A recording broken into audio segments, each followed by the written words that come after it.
Back to this weekend.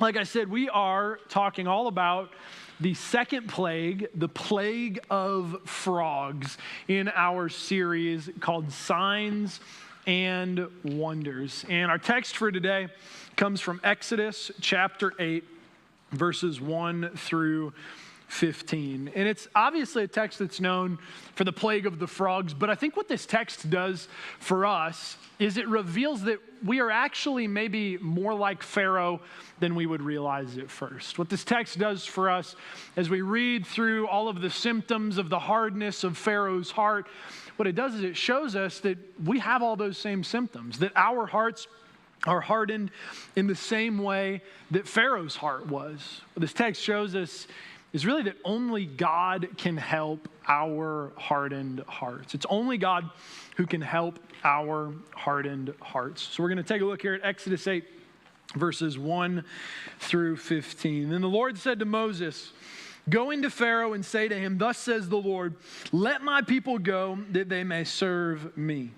But if you refuse to let them go, behold, I will plague all of your country with frogs. The Nile shall swarm with frogs that shall come up into your house and into your bedroom and onto your bed and into the houses of your servants and your people and into your ovens and your kneading bowls.'" And this sounds like some of your worst nightmares. Verse 4, "The frogs shall come upon you and your people and all your servants." The Lord said to Moses, "Say to Aaron, stretch out your hand with your staff over the rivers, over the canals, and over the pools. Make frogs come up on the land of Egypt." So Aaron stretched out his hand over the waters of Egypt, and the frogs came up and covered the land of Egypt. But the magicians, they did the same by their secret arts, and made frogs come upon the land of Egypt as well. The suspense is probably killing you. Don't worry, we'll get to the black tablecloth in a minute. Verse 8, "Then Pharaoh called Moses and Aaron and said, 'Plead with the Lord and take away the frogs from me and from my people, and I will let the people go to sacrifice to the Lord.' Moses said to Pharaoh, 'Be pleased to command me when I am to plead for you and for your servants and for your people, that the frogs be cut off from you and your houses and only be left in the Nile.' And Pharaoh said, 'Do it tomorrow.'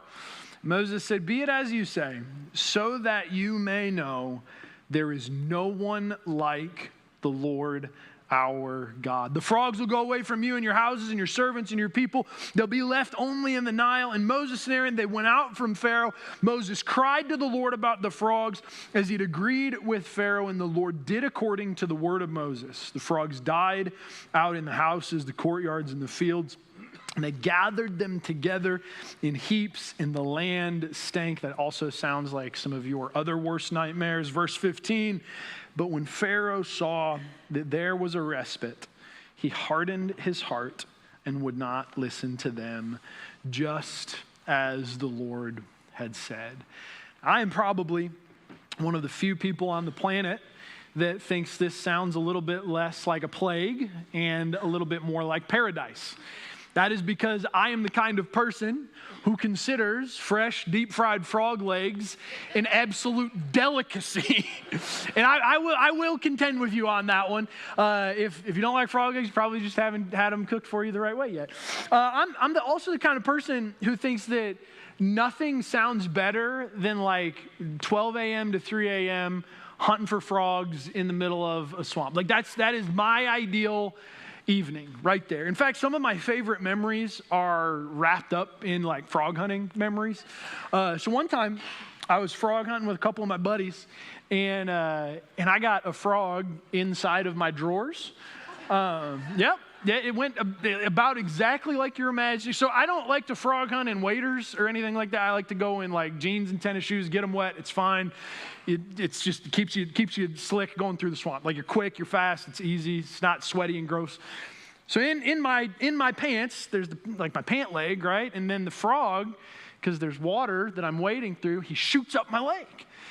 And what ensued, this is just a mental image for you guys. This is for your benefit. Enjoy it. Sunday morning at 10 a.m. And what ensued was Pastor Ryan Zafiroff stripping himself of his pants in a pitch dark swamp at 2 a.m. while his friends recorded the entire thing. It's not exactly a video I can show you on a screen on a Sunday morning during a service, but like just you can get the picture. Another one of my favorite memories. Comes from frog hunting. One of my buddies, he caught what I think is probably like a Missouri state record frog. I don't know if Missouri even has state record frog. We were frog hunting together, and he caught a big boy. We had a bunch of guys with us, and we were like, no one else goes forward. It's just me and him. Like I spotlight the frog, and he like sneaks in there all stealthy like. And I'll spare you the gruesome details, but catches the frog, and we nicknamed that frog Big Chungus because that is a serious. I mean, that frog's as big as his torso. Imagine that bad boy climbing up in your bed or in your kneading trough or in your oven. Like I said, your worst nightmare for some of y'all. But for me, man, this is like dream come true. I probably would have missed what God was up to with this plague because I'd be on a never-ending frog hunting excursion. But Pharaoh misses what God was up to with this plague for slightly different reasons. Pharaoh misses what God is up to through the plagues because of his hardened heart. Pharaoh misses what God was trying to do through the plagues because his heart was hardened toward God. And I think that when we look at all of the ways in which Pharaoh hardened his heart, all the symptoms that Pharaoh has of a hardened heart, like we said a moment ago, we're going to notice some similarities. We're going to see that you and I, we harden our hearts in the same way that Pharaoh does. Even from verse 1, there's that phrase there for serving or worshiping God. See, Pharaoh, he thought that he deserved to be served. He thought he deserved to be worshiped. Pharaoh thought he was the center of the universe. Doesn't that sound familiar? It sounds a whole lot like us. Verses 2 through 6, we've got the whole idolatry thing where the Egyptians sort of like revere and worship frogs. And that's what we do. We take created things, maybe even good things, and we turn them into our gods. Created things, limited, finite things, and we turn them into ultimate things instead. We look to things as our source of life rather than looking to God as our source of life. We see it also in verse 8. In verse 8, Pharaoh calls to Moses and Aaron, asks for them to take away all of the frogs. And we think here that Pharaoh, he's the kind of guy who has to learn things the hard way a little bit. Like when Moses and Aaron, when they beat Pharaoh, man, they really outsmart him at every single turn. Doesn't that sound like us? We have to learn things the hard way. We got to mess it up for ourselves. We've got to break it completely, and then God helps us put the pieces back together. Same thing in verse 7 even, where the magicians come in and they try to do the same thing that God can do. That sounds like us. We try to prove to ourselves we don't need God, we don't need his help, that we're weak if we ask him for it. I'm going to fake it till I make it, right? It's all over this text that our hearts are hardened in the same way as Pharaoh's. Same thing in verse 15, where we see that Pharaoh's heart is in fact hardened. That he says, hey, I'm going to obey what God says. I'm going to let the people go. But then verse 15, Pharaoh walks back what he just said. He says, actually, I got what I wanted. The frogs are all dead. God's people, you're going to stay as my slaves. We do what Pharaoh did. We only follow God as far as we get something out of it. We're like parasites on God. We try to take advantage of him, suck all of the benefit that we possibly can out of knowing God. And then as soon as the benefits end, as soon as we're not getting anything out of knowing God, well, then we're done knowing God. What do we need to know him for? We're just like Pharaoh in terms of our hardened hearts. And that phrase there in verse 15, it's actually one of the most interesting parts of the passage to me, because in verse 15, that phrase there for Pharaoh's heart being hardened, it doesn't exactly mean hardened, like strengthened or made more hard or sturdy. What it means is something more like Pharaoh's heart being made heavy.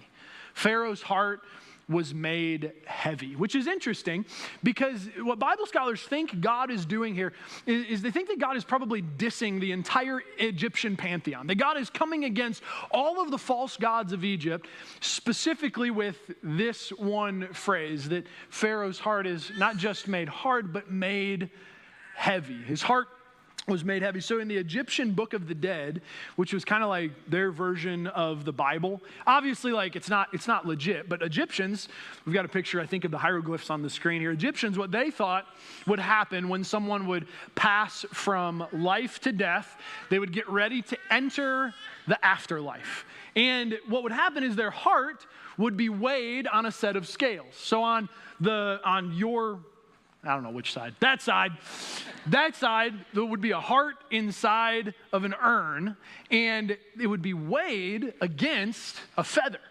And the feather was one of the feathers of Ma'at, who was the Egyptian god of righteousness and truth. And if your heart was found even slightly heavier than a singular feather of Ma'at, what that meant was that you would, instead of having a favorable afterlife, would be devoured by a lion, hippo, crocodile that was waiting to eat you after your heart had been weighed. That's what Egyptians thought would happen when someone's heart was weighed. So for God to say, hey, Pharaoh, your heart has been made heavy. What God is saying to Pharaoh is your own deities are going to destroy you. The things that you worship, the things that you've made your God, I'm going to give you over to them. What God's saying to Pharaoh is, hey, I've already beaten you at your own game. I am in control. I am the one who is actually God. I am the one who's doing the weighing of the hearts. What God's showing Pharaoh is that this is the final nail in the coffin. That because his heart is hard toward God, that his fate has been sealed. And obviously, this hardness of heart is problematic. If that's what God is saying to Pharaoh through these plagues and through this phrase about making Pharaoh's heart heavy, then it's problematic that our hearts are hardened or our hearts are heavy as well. And I think what God was doing with these plagues was he was trying to push Pharaoh toward him. I think that God, I know that these plagues might seem intense or maybe seem like punishment, but what God's doing is he's pushing Pharaoh toward him. He's trying to get Pharaoh to acknowledge that he is the one true God. And while I don't think you and I are going to face a plague of frogs, hopefully we don't, or maybe hopefully we do, and I'll have frog legs galore in my freezer. But hopefully we're not going to face a plague of frogs, but we are going to face some plagues in our lives, and maybe those difficult things that we deal with, maybe they are God trying to get our attention. Maybe we're going to be plagued by the things that we do worship or we do idolize. Maybe God will give us over to those things. Maybe he'll give us more of those things than we can handle, and we'll finally see that those things are not a source of life or meaning. Or maybe what God will do is he'll give us over to our disordered and broken and sinful desires. And maybe what we'll finally see is that man, we're not the ones who are in control. We aren't the ones who get to determine what's right or what's wrong, but God does. I think what God was doing through these plagues was he's trying to be gracious to Pharaoh. He was trying to show Pharaoh the only way that his hardened heart could be dealt with was with God's help. It's only with God's help that we can deal with our hardened hearts. It's the only place we can find the help that we need to deal with our hardened hearts.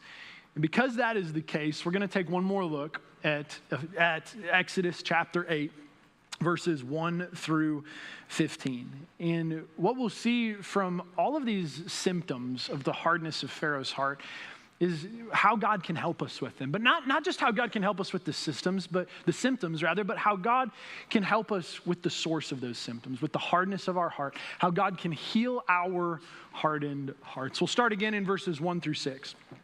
In verses 1 through 6, we can see the hardness of Pharaoh's heart, or the hardness of the hearts of the Egyptians in two places. First of all, it's in how Pharaoh views himself. We said a moment ago, he views himself as a God who deserves to be served and a God who deserves to be worshiped. Pharaoh saw himself as the center of the universe, the giver and taker of life. And what we see with Pharaoh is he was looking for life in all the wrong places. He was looking for life in all the wrong places. Same thing with the people of Egypt and their entire pantheon of gods.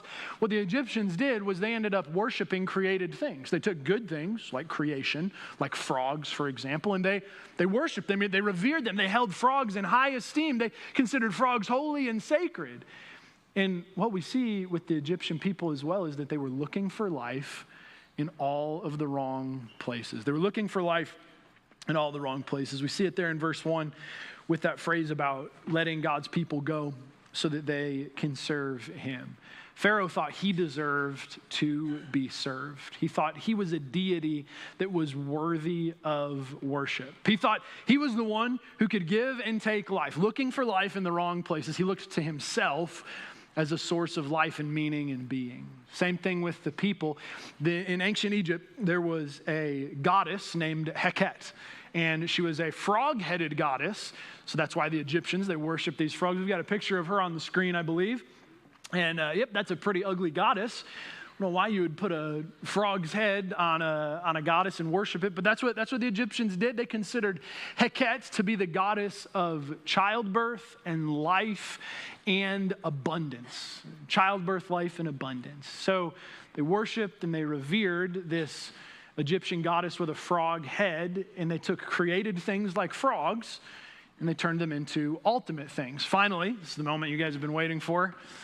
Everybody's excited because we do, in fact, have a live frog on stage with us this morning. This is my friend Heinz from Frog Family Reptile Shop here in Springfield. And what humans tend to do with frogs, or what humans tend to do with created things rather, hopefully we don't do this with frogs, is we tend to turn them into our gods. So this is my friend Heinz. And when I look at my friend Heinz, who we are borrowing, I'm not sure if we purchased him or if we're just borrowing him. This could go one of two ways, okay? Either I'm going to get peed on by the frog, or the frog's going to escape, and it's going to be the most memorable Sunday service of all time. What we tend to do with created things is we tend to make them ultimate. We tend to turn them into our gods. It's that same mistake that Pharaoh made. When I look at Heinz, this red, what is he? He's croaking. Did you guys hear that? He's really quiet.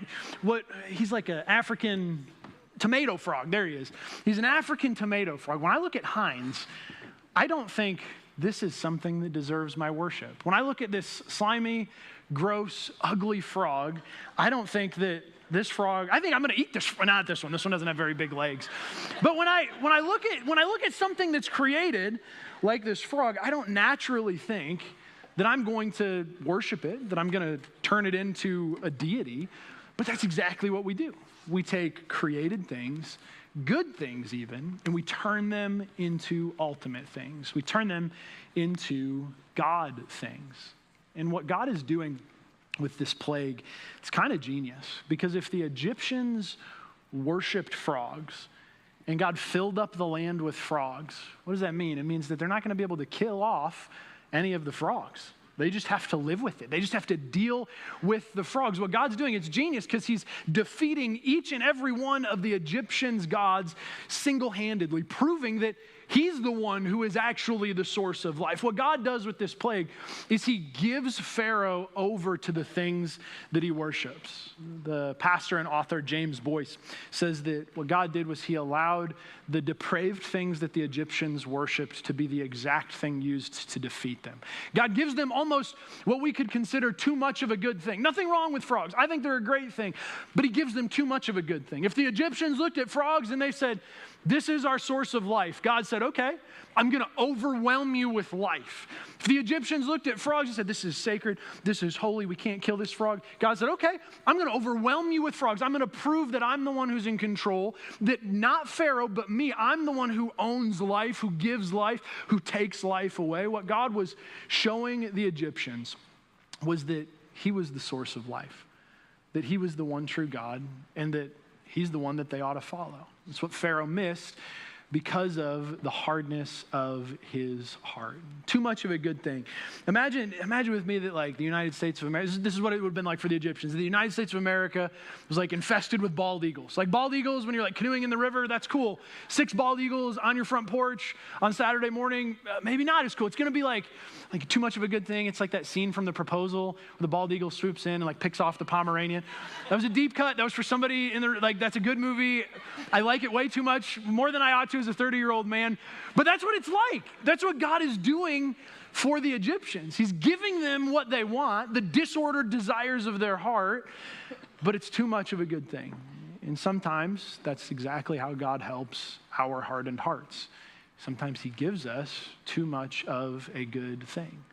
Maybe if we struggle with substance abuse, maybe drugs, alcohol, maybe we're an addict, sometimes what God does So he turns us over to those things. He allows us to get to a point where we reach rock bottom and we have nowhere else to turn other than to him. And maybe what God is doing by plaguing us with those difficult things is he's pushing us toward him. In the same way, or maybe a slightly different way, what if it's not something dangerous like substance abuse? What if it's something good? If you can put anything in that box, put anything in that box. What if it's something good? What if it's our relationship with our spouse? And what if we prioritize our relationship with our spouse over and above all other relationships, over and above all other responsibilities? Well, eventually that's going to become problematic. That's going to hurt our responsibilities to our kids or to our job. It's going to hurt our other relationships with our friends and our extended family. What we find in Exodus chapter 8, verses 1 through 15 is, I think, a really helpful definition of idolatry. Because an idol is really anything that when given an infinite amount of it, it would end up hurting us. Take anything that is temporal, take anything that is created, take anything that is finite, whether it's frogs or money or power or pleasure or a spouse or substances like alcohol and drugs. Take anything that is created, anything that is finite, and give humans an infinite amount of it. And you know what we're going to do as sinful, broken humans with hardened hearts? We're going to end up hurting ourselves with it. An infinite amount of anything that is finite, anything that is created, eventually ends up hurting us. The only thing that we can have an infinite amount of and it not end up hurting us is God himself. If we have more of God's presence and more of God's character in our life, guess what? It's not bad for us. That's the best possible thing for us. The only thing that in an infinite amount will not end up killing us is God himself, God's presence and his perfection. And when maybe we do have more of God's presence and more of God's character in our lives, maybe that's the point at which we realize we really do need his help to deal with our hardened hearts. We also see the hardness of Pharaoh's heart in verses 7 through 14. In verses 7 through 14, we can see that Pharaoh's heart, once again, it is in fact hardened. And maybe this is the simplest way to describe the hardness of Pharaoh's heart is just as simple stubbornness, where Pharaoh just digs his heels in and he decides, I'm just not going to do what God has asked for me to do.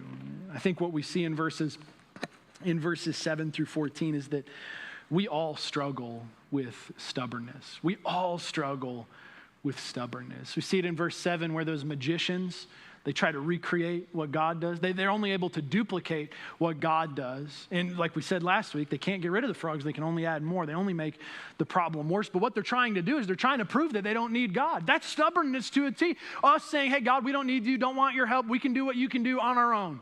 That is stubbornness. That's what we do. Same thing in verses, we're going to skip verse 8 for a minute. It'll come back at the end. But verses 9 and 10. Verses 9 and 10, it's the same thing.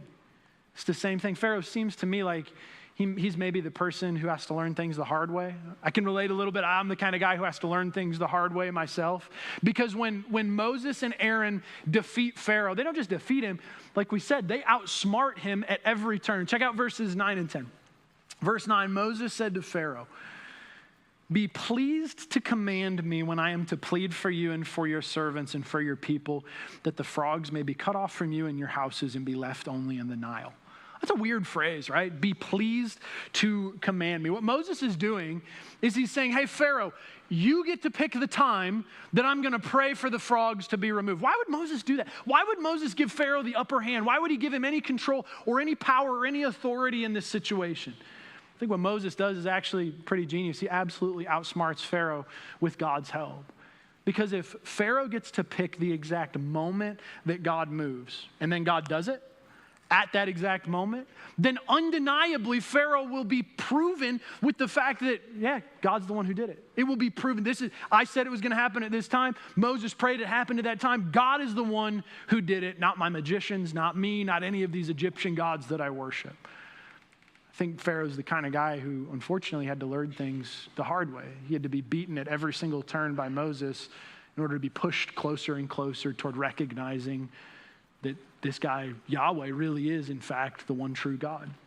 We see also in verses 13 and 14 that in terms of learning things the hard way, for Pharaoh, sometimes what that means is living with some hard consequences. Because in verses 13 and 14, the frogs are gone. The frogs are all dead. But now what are they left with? They're left with piles of stinking frog carcasses rotting in the Egyptian sun. Sorry, Heinz. It's probably traumatic for you over there, buddy. It's what they're left with.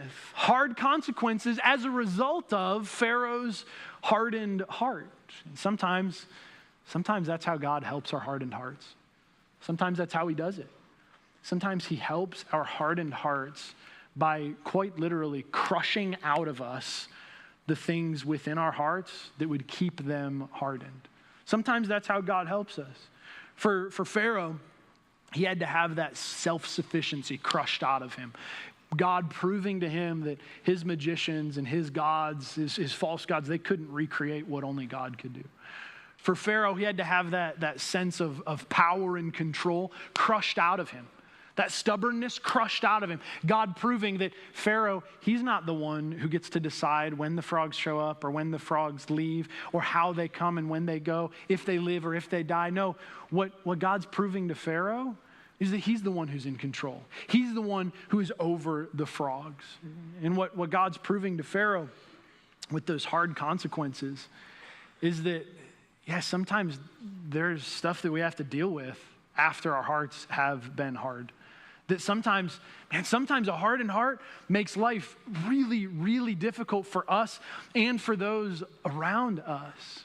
I think that's sometimes how God helps our hardened hearts, is by crushing out of us the stuff that doesn't belong there. Crushing out of us the stuff that we can't hold on to if we're going to respond to God in the right way. And when God does that, when God identifies something in us like stubbornness or that selfishness or that self-sufficiency or that idolatry, and when God begins that process of crushing it out of us, making sure that it's not going to be present in our lives anymore, that's not pretty, I don't think. I don't think it's enjoyable. I think it's, in fact, a pretty painful process. It's painful for Pharaoh. It's painful for the people of Egypt. But we have to remember that what God was doing was he was trying to push them toward him. He was trying to push the Egyptians and push Pharaoh himself to a point where finally Pharaoh would recognize that, yeah, this guy, he really is God, and I really should serve him because he has way more power and way more control than I ever will. Sometimes that's how God helps our hardened hearts, is by sort of letting us live with our own stubbornness. My wife and I, we have the privilege and the honor of parenting two stubborn children. Everyone has the privilege and honor of parenting stubborn kids, because kids, man, they got a way of like digging their heels in and like pushing your buttons like nobody else does. And my wife and I, we joke around with each other once in a while about like where certain traits come from within our kids. I'm like, man, I don't know where that stubbornness in Jace came from, because like that's not my side of the family. It actually is. Like, that is me 110%. It is. I know that it is. But the other day, my wife and I, it was maybe a few weeks ago, my wife and I were really struggling with like getting our son to say sorry for things. Like, this is his stubbornness on display. He's 4 years old. His name's Jace. And he can show remorse. He's fine with showing remorse. He'll hug you. He'll cry. He'll feel bad. Plenty of remorse. But as soon as he has to put words to an apology, as soon as he has to physically own that he did something wrong and ask for someone else's forgiveness with his words, like full meltdown, like non-functioning, just done for. We couldn't figure it out. And I don't know that we really figured it out, but what we tried is my wife and I, we tried ourselves to just start apologizing. All the time, to each other, to his little sister Aria, to Jace, all the time, everywhere we could, and pointing it out to him, making sure that he saw it. We started apologizing, and it was kind of interesting. I don't know that it was like immediate, like flip of the switch, but he started to say that he was sorry. He started to have the capacity to ask for forgiveness. And I don't think we've discovered some parenting hack. All I think that maybe what was happening in that scenario is that God allowed me to deal with my stubborn kids to bring out some of the stubbornness in my own heart. Because you wonder where Jace got the lack of being able to apologize from. It comes from me. I don't like saying I'm sorry. I don't like apologizing for things. I don't want to own that I did something wrong. When I ask someone for forgiveness, I got to put like them in power over me. They can forgive me or not. I don't want to do that. That's stubbornness. What God's doing by sometimes allowing me to deal with my stubborn kid is to bring that stubbornness out of my own heart. So what might that be for us? Where God's allowing us to deal with something that is difficult, maybe someone that's difficult, maybe some sin in our life, and God's trying to get us to see that that's in our heart too. Someone's sinning against us. Maybe God's allowing that to happen to show us that sin is present in our life just as much as it is in theirs. Maybe that's sometimes how God helps us with our hardened hearts, is by crushing that stubbornness out of us. And finally, we get to verse 8 and verse 15. We sort of split them up and are bringing them back together because I think they make a pretty powerful last point here in this text. Verse 8, Pharaoh called Moses and Aaron and said, "Plead with the Lord to take away the frogs from me and from my people, and I will let the people go to sacrifice to the Lord." Sounds like the plagues are working. This is good. The plagues are pushing Pharaoh toward God. He's acknowledging that God is going to have to be the one that helps him. But then we get to verse 15. Verse 15, but when Pharaoh saw that there was a respite, he hardened his heart and would not listen to them, just as the Lord had said. What we see in verse 8 and verse 15 is that one of the symptoms of a hard heart is only following God as far as we get something out of it. And man, how guilty are we of this? We only follow God as far as we get something out of it. This is the first time that Pharaoh uses God's own name, Yahweh, to talk about God. He's like making steps. He's recognizing that God has power that he doesn't, but only for a moment. It doesn't last for very long. How much is that like us? Man, that's our faith, right? And we're so fickle with our faith. We might have these random blips of recognition where we remember, yeah, God, I do serve you. Yeah, God, you are Lord. Yeah, I should be reading my Bible. I should be spending time with you in prayer because you are infinite and you are my creator and you want to be with me. We realize those things, but only for a moment. Like Pharaoh, there is no trajectory or steadiness to our lives where we faithfully follow God and his way. Instead, we're like Pharaoh. We follow God as far as we can get something out of it. And as soon as the benefits end, as soon as we stop getting things out, as soon as life gets difficult, man, forget about following God. What's the point? What's the point if there's no benefit to me? We treat God almost like a friend of convenience, where we take advantage of that friend because they've got something cool that we don't have, like a car. That was me in high school.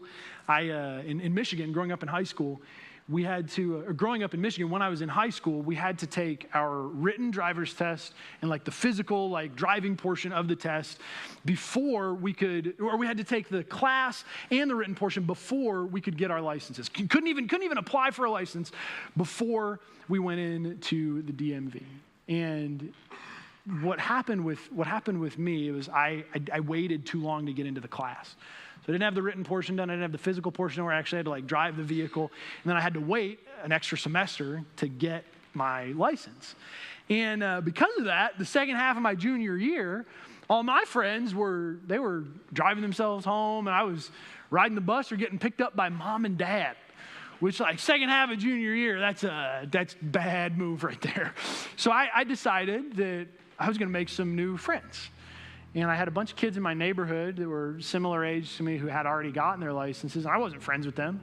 Didn't want to be friends with them. Didn't plan on being friends with them after I got my license. But they thought I was their best friend because I was always bumming rides off them. I was always trying to do something for them so that I could get them to take me home and I wouldn't have to ride the bus, or worse yet, get picked up by my mom and dad. That's how we treat God, right? Friend of convenience. I'm going to follow him as far as I get something out of it. What we want is God to deal with the problem, but not with the source of the problem. God, take away the frogs. Deal with the problem, but not the source. Don't deal with my heart. Pharaoh doesn't say, God, help my heart and heart. He says, help me with these frogs. We do the same thing. Try to bargain with God, manipulate God. We say, God, if you would just bring my spouse back. If you'd bring my spouse back, our marriage fell apart, bring my spouse back, then I'll follow you. God, I'll start tithing and I'll be a part of what you're doing at your church when you bless me with resource. Bless me financially, God, then I'll start tithing.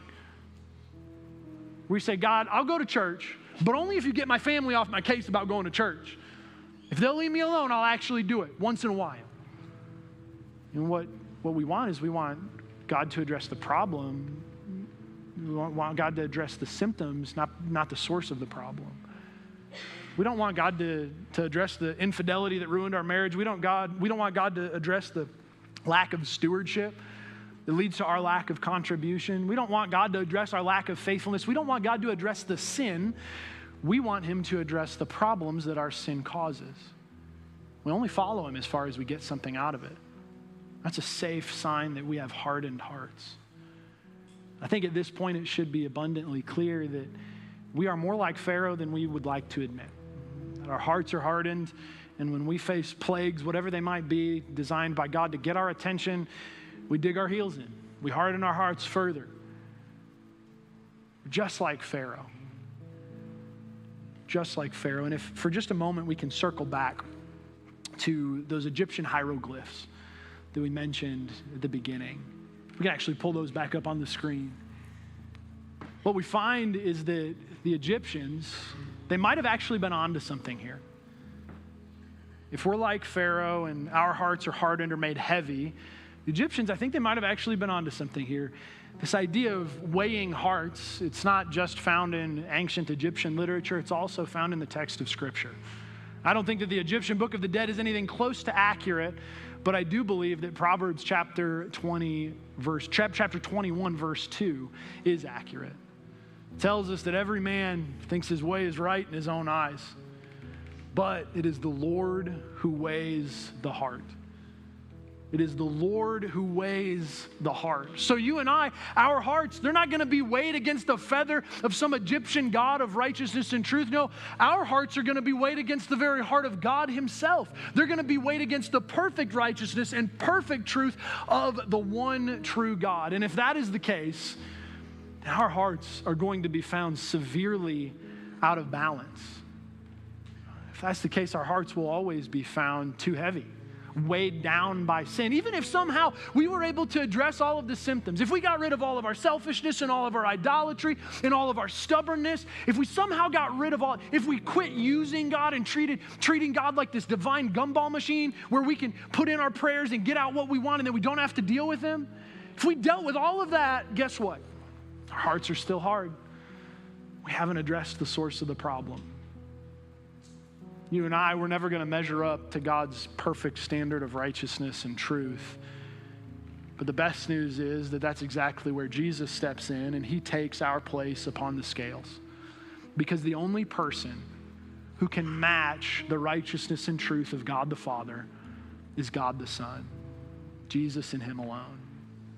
So if we want God's help with our hardened hearts, we have to do what Pharaoh could not.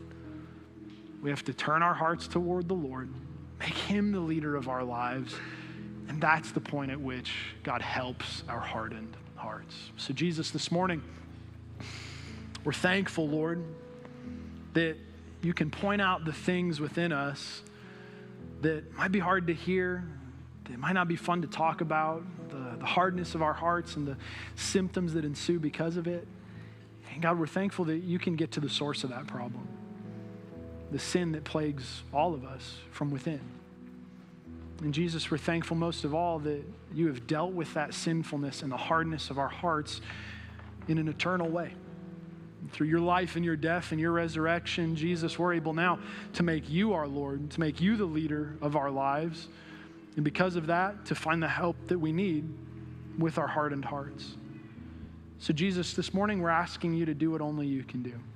To deal with the stubbornness, to deal with the idolatry, to deal with the self-sufficiency, to deal with all those symptoms. But even more than that, Lord, we're asking for your help to heal our hardened hearts. Jesus, we're asking these things in your name. Everyone said, amen.